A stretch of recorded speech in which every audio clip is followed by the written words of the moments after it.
Hey there, White Sox fans. How's everybody doing? I guess I know the answer to that immediately, which is great. Even though the White Sox lost 2 of 3 to the first place, the NL Central first place, Milwaukee Brewers, Eloy is back.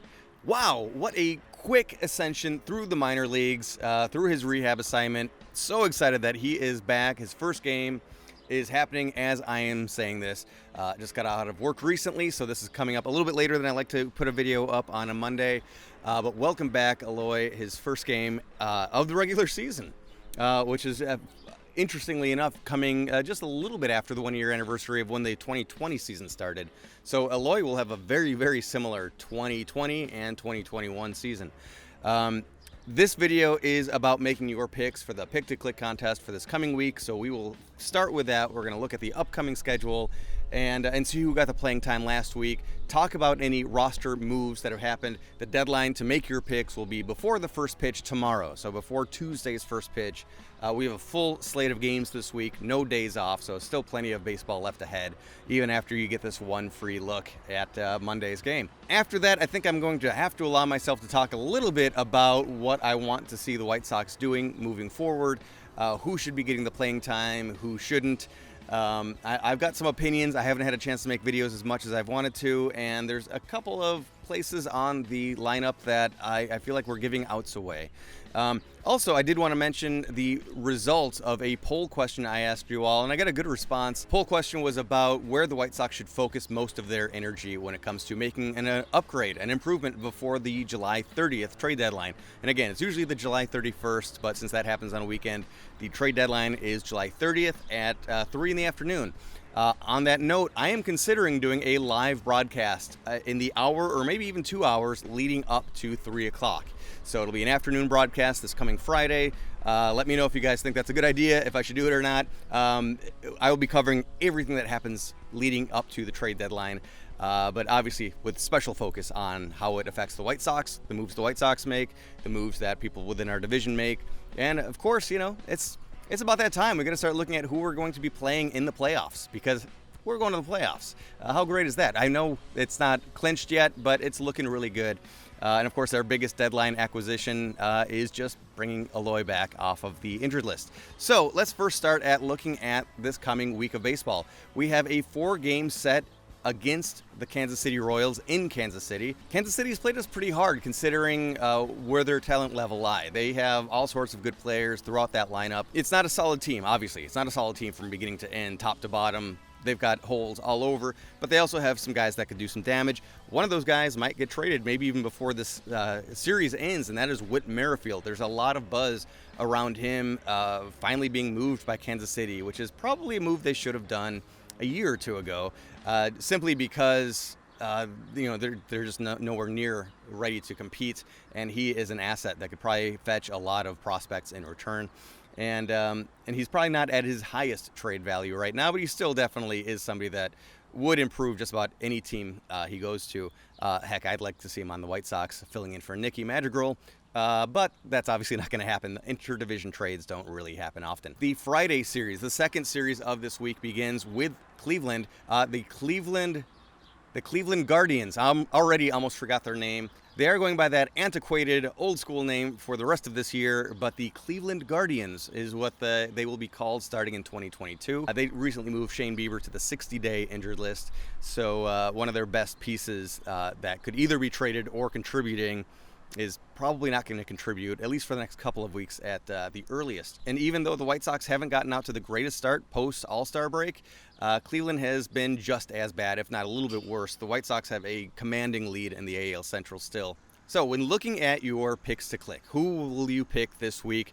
The guys that got full-time play last week: Jose Abreu, Yoan Moncada, a lot of the usual suspects. Tim Anderson. I love that Andrew Vaughn is really the regular left fielder. Brian Goodwin. Garcia has been getting the bulk of the time at second base lately. And as much as I can honestly criticize that his bat has let us down in some key moments throughout the season, his glove has been great at second base, which is not something I was expecting. He is a very versatile guy, but I always like to see him out in the outfield more than I like to see him in the infield. But he has turned in some great play over the last couple of weeks. So he's made up for his lack of offensive output with the glove. And yeah, last week he only batted 105 in full-time duty. He's a guy with pop. He's a guy that can get hot. So he has had some really good moments still. So he's somebody that you can consider because he is a full-time player. So all of those players got more than 20 plate appearances throughout the week last week. That was 22 up to 28. Some guys in the middle here, Zach Collins, Gavin Sheets, Adam Engel, all had 16 or 17 plate appearances. Jake Berger, who you guys should not pick, for sure should not pick this week, had 11 plate appearances. He has been sent down to make room for Eloy. And then the part-time guys, Sebi Zavala still got 9 plate appearances last week. And of course, we see guys like Billy Hamilton, Danny Mendick just get the odd starts here or there. So I will go ahead and make my pick now. And I almost feel bad to do it because whenever I pick him, he has a bad week. And he is so hot right now, I can't not pick Andrew Vaughn. So I'm going to go for it. Andrew Vaughn, let's do this together. Stay strong. So as I alluded to, I have not enjoyed watching Sebi Zavala get as much playing time as he has. Between July 7th and July 26th, which is the date that I'm recording this, Zavala has gotten 5 or 6 starts at the catching position, has had a little bit of pinch hit opportunity, replacement catcher opportunity as well, which is fine to give him a shot and see what happens. But at this point, he's logged 21 at-bats and posted just a 190 batting average.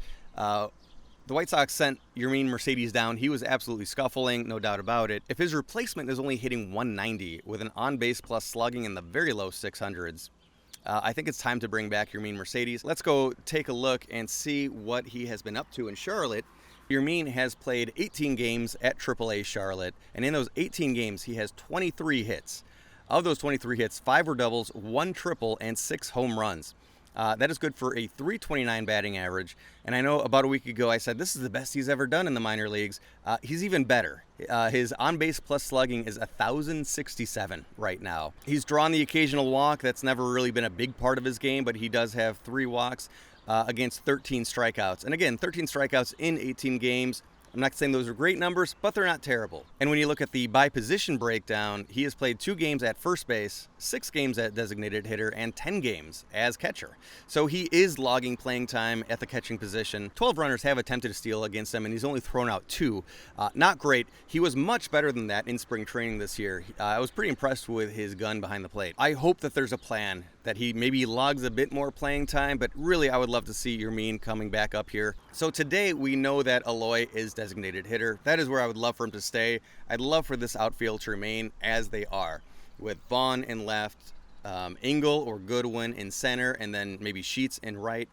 The White Sox have a lot of great offensive and defensive pieces in the outfield right now. Our ideal opening day outfield was supposed to be Eloy, Luis, and Adam Eaton.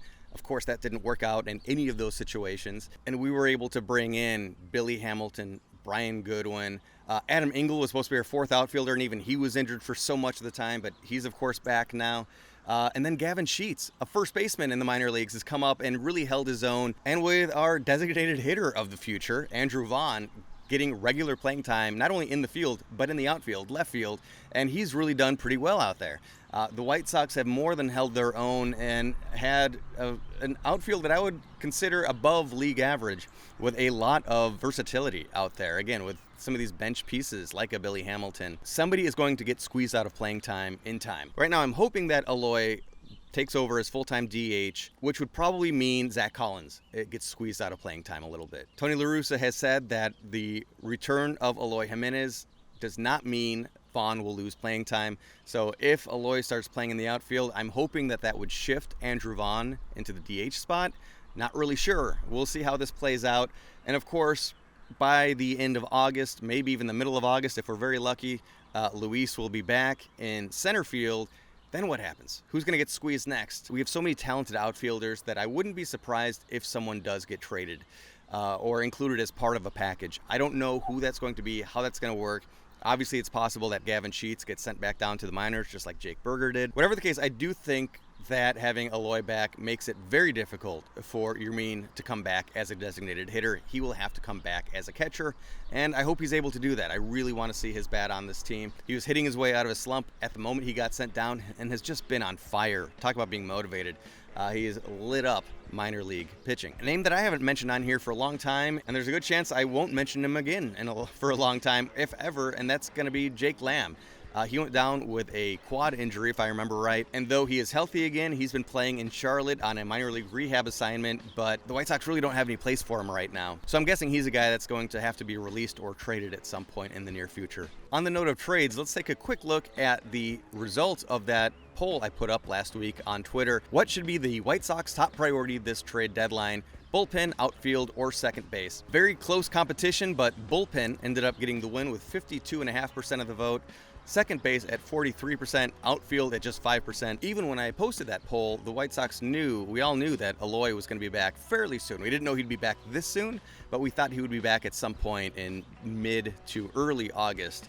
He beat all expectations, and of course, we know that Luis is well along on his recovery as well. He should be back fairly soon. To me, the only right answer was second base. Leury Garcia has done a fine job filling in for the injured Nick Madrigal, but he has posted just a .669 on base plus slugging over the course of the entire season. Right now, today, Danny Mendick is in the lineup and Sebi Zavala, and that's not an attractive part of the lineup to see hit when you need some hits. Those guys can obviously surprise and pull through in the clutch in moments, but they aren't their most reliable hitters. But of course, also since that tweet went up, the White Sox have definitely had some issues with the bullpen not coming through. Some of our more talented pitchers have lost command at times, issuing more walks than we'd like to see happen. Also, there's some thinness because Evan Marshall is down with an injury and there's not really a timetable yet for his return. So I can definitely understand the White Sox picking up one more proven bullpen arm. I hate that we have to potentially make a trade in that arena, but I do understand if that happens. I do think a second base upgrade, and it has to be a big one. Adam Frazier, we know, was traded to the Padres. That was one of the top targets a lot of you wanted to see, and I definitely got it. He's a very good player. So Eduardo Escobar from the Diamondbacks or Trevor Story from the Rockies are probably the two top most likely trade targets for the White Sox at second base. I don't know if either one will happen. If neither one does happen, the White Sox, it's not terrible.